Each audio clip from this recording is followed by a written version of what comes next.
Hello guys, welcome back to my YouTube channel. Today I'll be showing you how to thread a manual sewing machine and how to thread your bobbin. If you're just seeing this channel for the first time, I'm saying a big welcome to you. Do like my videos and subscribe to my YouTube channel. And to my returning subscribers, welcome and welcome once again. I'm so happy to have you here.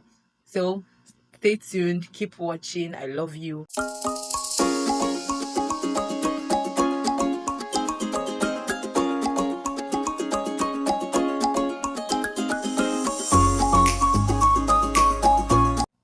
To thread your manual sewing machine, you'll be needing your thread, you'll be needing your scissors, you'll also be needing your bobbin and bobbin case, because in this video I'm also going to be showing you how to thread your bobbin. So in case you have a faulty bobbin winder, this I'm showing you currently is bobbin winder. In case you have a faulty one, you don't know how to thread your bobbin without your bobbin winder, just stay tuned because I'm going to show you how that is done, how we the legends do it. So just stay tuned. To wind your thread onto your bobbin, you're going to be needing your thread, you're going to be needing your scissors, then you should also get a pointed object. It could be nail, it could be strong stick that is round. Just get, but I love using my screwdriver, so that's why I'm using it here. So the first thing you do is that you wind your thread onto your bobbin to an extent. This is just for support so that it won't loosen while you are trying to reel, and so that you can also get firm hold. I don't know if that makes sense. So what you do basically is that you unwind your thread to an extent, then you reel. I don't know if you can see me doing that. You unwind your thread to an extent, yes, then you reel. The reason I'm showing you this method is because there are some people that are neat freaks. They don't want to come in contact with germs. So the legends actually understand this thing I'm about to say.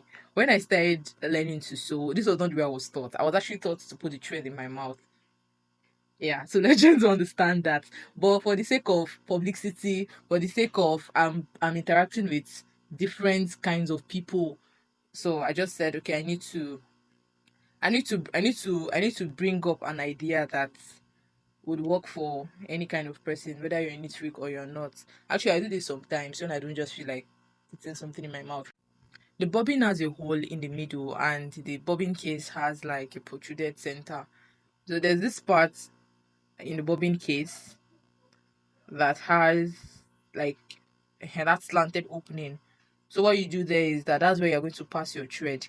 Then just watch what I'm doing. Then you push it with slight force through that center. I'm going to show you again. You pass it through that slanted space or slanted opening. That's where you're going to pass your thread. You just hold your bobbin and your bobbin case firmly, then you apply slight pressure to the center.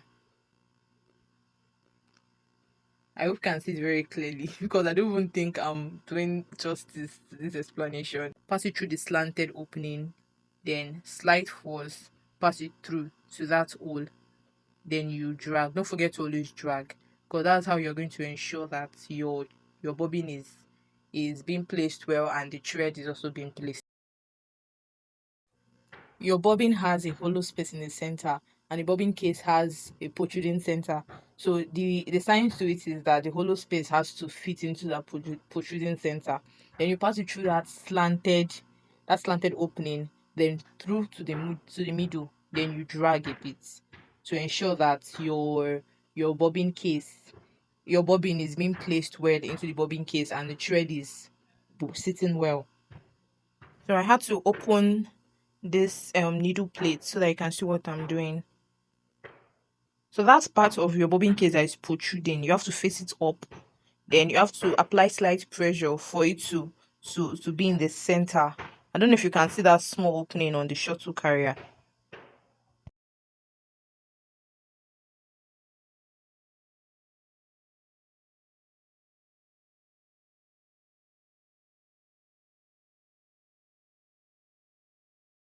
To remove your bobbin case from a shuttle carrier, you just hold on to this flap, then you pull it out. Your bobbin case has a flap. you can just check it out in your bobbin. So after you've held on to it, just hold on to that flap and bring it out. Yes, that's the flap. Hold on to it and just bring it out. That's all. This is how you thread the upper part of your sewing machine. I've shown you how to thread your bobbin. This is how you thread the upper part. You put your thread in your spool pin. That's your spool pin there. Please guys, if you don't know the things I'm calling, refer back to my previous video. Put your thread in your spool pin, then pass it through your thread guide, then to your tension disc. That's your tension disc there. Pass it to your tension disc, then to your thread take up. That's your thread take up. From your thread take up to your needle. That's the basic. Any other thing that anybody does is just addition. This is the basic. With this you are fine, you can sew. There are cases where maybe your thread would not be able to pass through your needle easily. What you just do is that you get your scissors and you just trim it, or you dip your hand in water and just slip your thread so that it can pass through the needle. Because needle eye is very small. So I'm going to show you, taking you through this process again and again. First thing, your thread on your spool pin, swirl it round your machine head, then take it through your thread guide. That place that looks like it's broken or something, it's not broken. Yeah, this part, it's called your thread guide. It's in every manual sewing machine. It's called your thread guide. From your spool pin, swirl it onto your needle or machine head, then pass it through your thread guide, then pass it through your tension disc, then through your needle take up. That part that has hole in the middle, yes, that's the thread take up. You pass it through it, then to your needle eye. That's the basic way of threading the upper part of your sewing machine. Any other part you're passing it through is additional. It's just for extra support. But with this you can sew perfectly. They're just 4 steps, I think.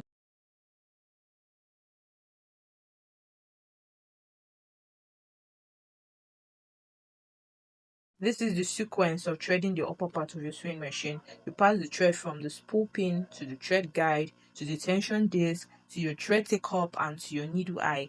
It's as simple as that. So I'll go over it again practically. So from your spool pin, just swirl it round, pass it through your thread guide, then pass it through your tension disc. Please apply pressure when you're passing it through your tension disc. You can't just pass it, you have to apply slight pressure so that it can be firm. Then you pass it through your thread take up, then through your needle eye. Like I said before, if you're finding it very difficult to pass your thread through your needle eye, what you just need to do is get the scissors, just sharp scissors, just trim it a bit and pass it through. Or you can as well just dip your hands, like your thumb by your index finger, into water and just like press your thread. It's going to make it easier and going to make the passing of your thread through the needle eye very seamless. So if you want to get your thread underneath, that's from the bobbin case, all you need to do is just to move your balance wheel like you want to sew just once, then you push it up. That's how you get it. I showed you, but it was very fast. So last time I'm showing you, I guess the last time. Then this part I actually like showed you an additional tip that I've seen people do, but it's not very compulsory. So after you pass it through from your spool pin to your thread guide to your tension disc to your needle, sorry, to your thread take up, the next thing you do is that you pass it through that small hole. There's this hole that used to be in the sewing machine. You just pass it through that part. The essence for that is just for extra support. It's not so compulsory. The basic steps I showed you, that part is just for extra support. If you like, you can just do it, but if you don't like, you just follow the basics. Most times I follow the basics because I don't think I always have that time to pass it through that channel.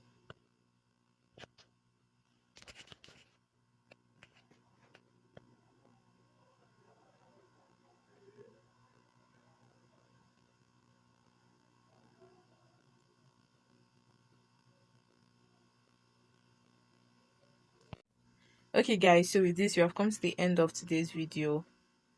If you're just seeing my video for the first time, please do like, share and subscribe to my YouTube channel. Join the family. And to my returning subscribers, thank you so much, guys. I love you all so much. Thank you for always coming again and again and again to view my videos. And I hope you are learning, because that's the essence of this channel. It's for me to share information with you and for you to learn. So if there is anything you're not clear about, please do let me know in the comment section. If you know anybody in your community that needs a video like this, that just starting out as a designer, or that is self-learning, please do share my videos with them. I'm currently doing a series called my sewing machine series. So I'm going to show you so many things about your sewing machine. So, and this is just one of my videos, my one of my many videos I've done. I have a playlist on it. You can check out that my channel. Please do share with your friends and just engage with my videos. Thank you so much, guys, for watching. Till next time, bye. Stay positive, stay happy. Love you all. Bye.